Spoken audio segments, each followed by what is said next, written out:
और इस वक्त की सबसे बड़ी खबर महाराष्ट्र से आ रही है, जहां कोरोना के मरीज लगातार बढ़ते जा रहे हैं। इसमें मरने वालों की संख्या में भी इजाफा हो रहा है।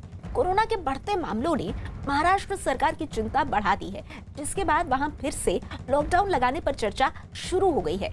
महाराष्ट्र के मुख्यमंत्री ने कोरोना की दूसरी लहर को सुनामी जितनी ताकतवर होने की आशंका जताई है और लोगों से सावधानी बरतने की सलाह भी दी है। लेकिन जिस तरह से मुंबई में अनलॉक में बाजार से लेकर फिल्मों की शूटिंग तक शुरू हो गई है, लोगों की लापरवाही भी तेजी से बढ़ रही है।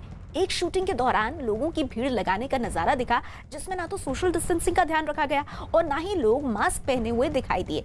ऐसी वजहों से ही सरकार की जो सारी कोशिशें हैं कोरोना पर काबू पाने की, वो नाकाफी साबित हो रही हैं।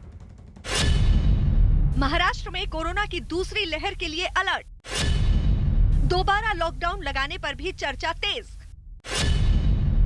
सीएम उद्धव ठाकरे का बयान, कोरोना की दूसरी लहर सुनामी साबित हो सकती है।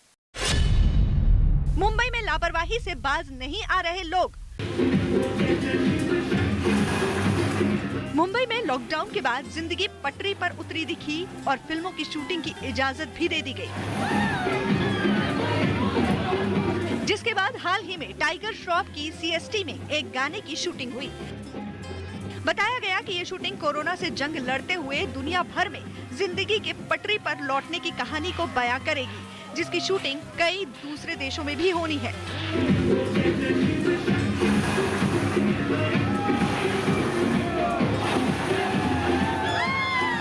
शूटिंग के दौरान हैरान करने वाली तस्वीरें दिखी। लोग भीड़ लगाए शूटिंग देख रहे थे, जबकि कई लोग कैमरे में टाइगर श्रॉफ और शूटिंग को रिकॉर्ड भी कर रहे थे। सोशल डिस्टेंसिंग का ध्यान रखना तो दूर, भीड़ में कई लोग बगैर मास्क के नजर आए, तो वहीं कुछ लोग मास्क नाक की बजाय गले में पहने दिखे। इन तस्वीरों ने साफ कर दिया कि मुंबई और महाराष्ट्र में कोरोना आखिर काबू में क्यों नहीं आ पा रहा है। आंकड़ों पर गौर करें तो मुंबई में कोरोना से हालात बिगड़ गए हैं।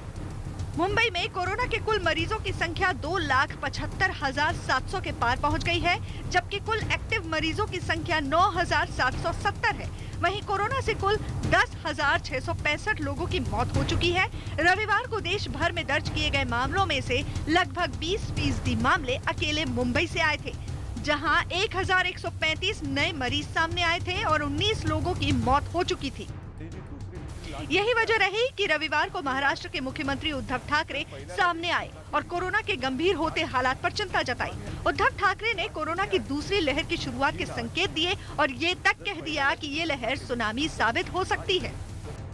आणि जी दुसरी तिसरी लाट येते आहे, ही लाट जर पहिल्या लाटेची तुलना केली तर नुसती लाट नाही तर सुनामी आहे की काय अशी भीती वाटते।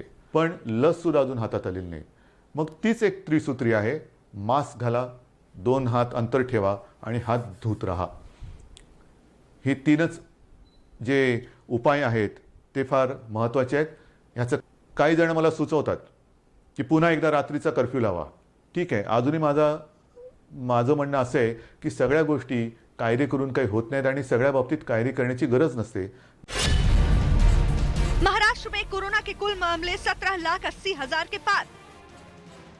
महाराष्ट्र में कोरोना के कुल मरीज 80,878 हुए। 24 घंटों में 5,753 नए मरीज सामने आए।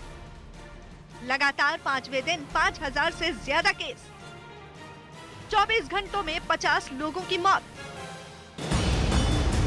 राज्य में इन आंकड़ों को देखते हुए मुख्यमंत्री उद्धव ठाकरे ने लोगों को कोरोना से सावधानी बरतने, सोशल डिस्टेंसिंग का ध्यान रखने और मास्क पहनने को जरूरी बताते हुए इसका पालन करने की अपील भी की।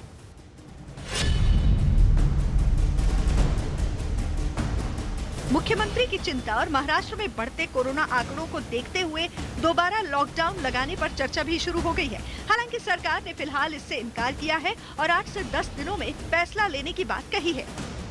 मात्र दिवाळीला प्रचंड गर्दी, म्हणजे ते कोरोनाचा चेंगरून मेला असं म्हणायला लागलं। इतकी गर्दी त्या बाजीराव रोड आणि लक्ष्मी रोड आणि या सगळीकडे होती, म्हणजे मलाही आश्चर्य वाटत होतं काय आहे का नाही।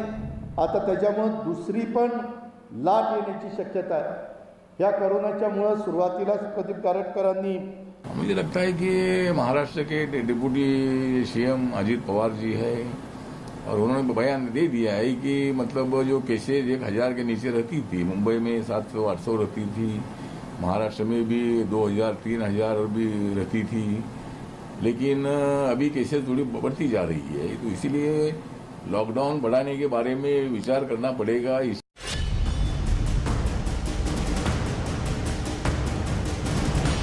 महाराष्ट्र, दिल्ली और गुजरात समेत देश के 8 राज्यों में कोरोना से हालात लगातार बिगड़ रहे हैं। ऐसे में प्रधानमंत्री नरेंद्र मोदी मंगलवार को इन राज्यों के मुख्यमंत्रियों से वीडियो कॉन्फ्रेंसिंग के जरिए चर्चा करेंगे और कोरोना को काबू में करने के तरीकों पर बात होगी। उधर वैक्सीन का भी लोगों को बेसब्री से इंतजार है, लेकिन फिलहाल कोरोना से बचे रहना ही उसका सबसे बड़ा इलाज है और बचने के लिए सोशल डिस्टेंसिंग और मास्क ही सबसे बड़ा हथियार है। कोरोना से सबसे ज्यादा प्रभावित देश अमेरिका में 11 या 12 दिसंबर से कोरोना वैक्सीन के टीके लगने शुरू हो सकते हैं। अमेरिकी स्वास्थ्य विभाग के एक बड़े अधिकारी ने इस बात का दावा किया कि कोरोना से लड़ाई में ये वैक्सीन बड़ी कामयाबी साबित हो सकती है। कोरोना की इस वैक्सीन को अमेरिकी दवा कंपनी फाइजर और जर्मनी की एक कंपनी बायोएनटेक ने मिलकर तैयार किया है। बताया जा रहा है कि अब तक हुई जांच में ये वैक्सीन 95% कारगर साबित हुई है। इस वैक्सीन के आपातकाल इस्तेमाल के लिए सरकार से इजाजत भी मांगी गई है, जिस पर 10 दिसंबर को एक बैठक होगी। बैठक में अगर वैक्सीन के इस्तेमाल की मंजूरी दी गई तो 11 या 12 दिसंबर से वैक्सीन का इस्तेमाल शुरू हो जाएगा। कोरोना से अमेरिका सबसे ज्यादा प्रभावित देश है, जहां 2 करोड़ से ज्यादा की आबादी प्रभावित हुई है, जबकि करीब 2.5 लाख से ज्यादा लोगों की मौत कोरोना से हो चुकी है। अमेरिका के राष्ट्रपति चुनाव में भी कोरोना सबसे बड़ा मुद्दा साबित हुआ था। इस वक्त एक और बड़ी खबर आ रही है मुंबई